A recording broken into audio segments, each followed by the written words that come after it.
In this presentation, we'll provide a guided tour of the BurpSuite User Interface, and we'll point out many of the core tools, features, and options that you need to know about to get full value from BurpSuite. When BurpSuite first opens,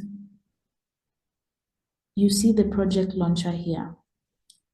This is where you can select what kind of project to create or open and the configuration options to use.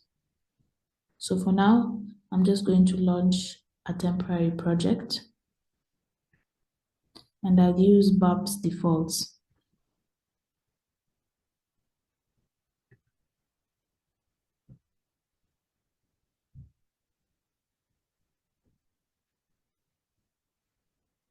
In the main Burp UI, at the top, we have a series of tabs containing different Burp tools and options, and this is the quickest way to get into the different areas of Burp that you'll need to be working with. So the Dashboard tab, this is where you can view and configure Burp's automated tasks, things like scans and live tasks. You can also see other data that's generated as it runs. So just to see that in action, very quickly, I will run a new live task.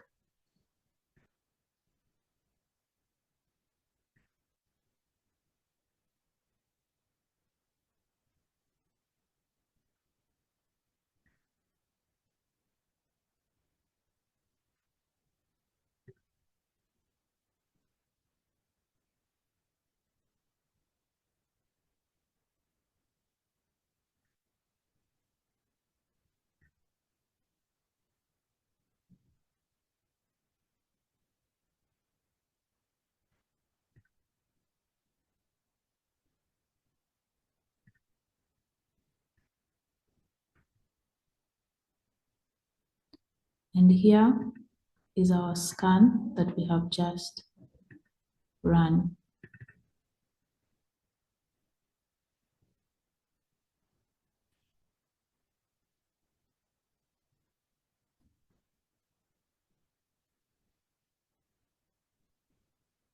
So this is the proxy tab. You are able to use this to intercept, view, and modify traffic between your browser and the target server.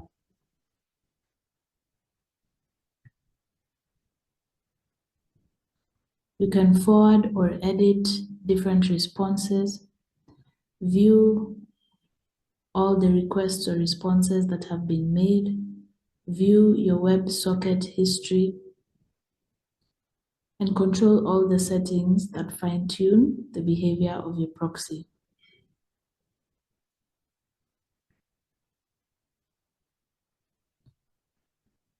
The intruder is used to automate customer tasks.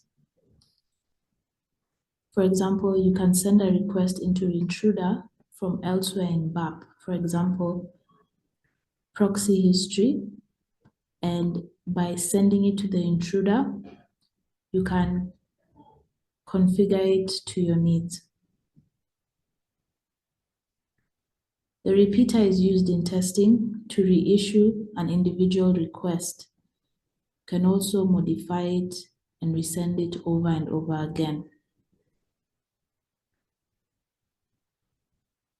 The Collaborator tab is a BurpSuite Professional only. It enables you to test whether you can induce an application to interact with an external service via different protocols. The sequencer is used to run various statistical tests on big data. The decoder decodes and encodes data in various formats.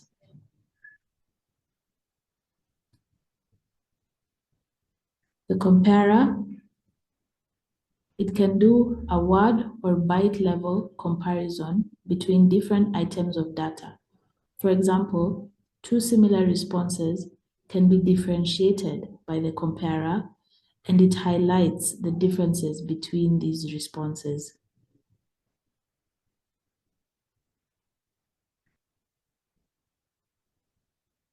The logger displays the history of all HTTP traffic sent between Burp's tools and your target applications. The organizer is used to store and annotate HTTP messages that you want to investigate later on.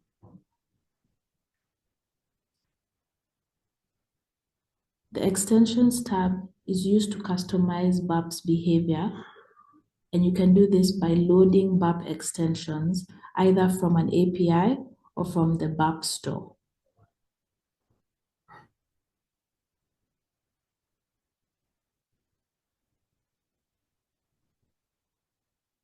Detaching is another navigational tool. In case you want to use a module in a new window screen, you can detach it and use it as a separate window. To do this, you just need to right-click the Burp module you want to detach and then click Detach Item. So really quickly, right-click, and here we go.